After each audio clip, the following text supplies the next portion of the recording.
Have you ever seen those beautiful vintage-looking journals filled with old papers, tags, pockets, tickets, flowers, handwritten notes, and little paper treasures? And wondered what they actually are? That is called a junk journal.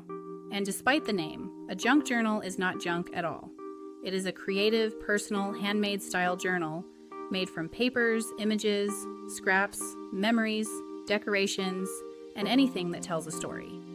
In this beginner guide, I'll explain what a junk journal is, what you can put inside one, why people love making them, and how you can start even if you are completely new. A junk journal is a creative journal made from a mix of papers and decorative elements. Some people use old book pages, envelopes, postcards, receipts, fabric scraps, photos, tickets, lace, labels, and handwritten notes. Other people use printable pages and digital ephemera, which means they print beautiful designs at home and use them to decorate their journal. The idea is simple. Instead of using a plain notebook, you create a journal that feels layered, textured, personal, and full of character. A junk journal can be messy or neat, simple or detailed, vintage or colorful. There is no one correct way to make one.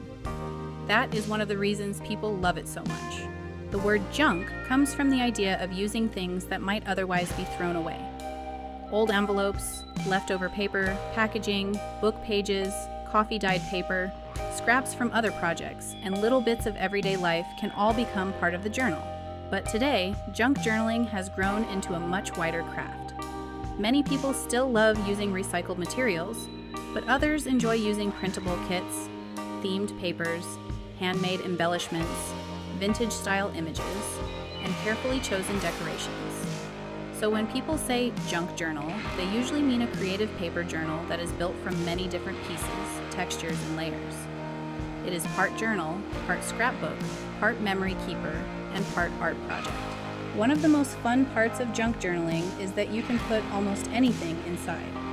You can add journal pages for writing, pockets for storing notes, tags for decoration, envelopes for keepsakes, tickets, labels, stamps, flowers, postcards, photographs, recipe cards, book pages, maps, and small paper scraps.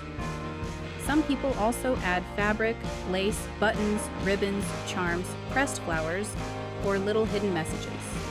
The pages can be used for writing, memory keeping, planning, prayer journaling, art journaling, gratitude journaling, travel memories, family stories, or simply creative play. A junk journal does not have to be perfect. In fact, the charm often comes from the layers, the imperfections, and the handmade feeling. Junk journals can be made in many different styles. A vintage junk journal might include aged papers, old postcards, sepia tones, antique labels, handwriting, and faded flowers. A floral junk journal may be filled with roses, wildflowers, botanical illustrations, garden notes, and soft romantic colors. A fairy tale journal might include castles, magical forests, storybook pages, keys, moons, stars, and dreamy illustrations. A Gothic journal may use darker colors, old letters, dramatic florals, candlelight, mysterious portraits, and antique textures. A Christmas journal can include holiday papers, ornaments, winter scenes, gift tags, recipes, and family memories.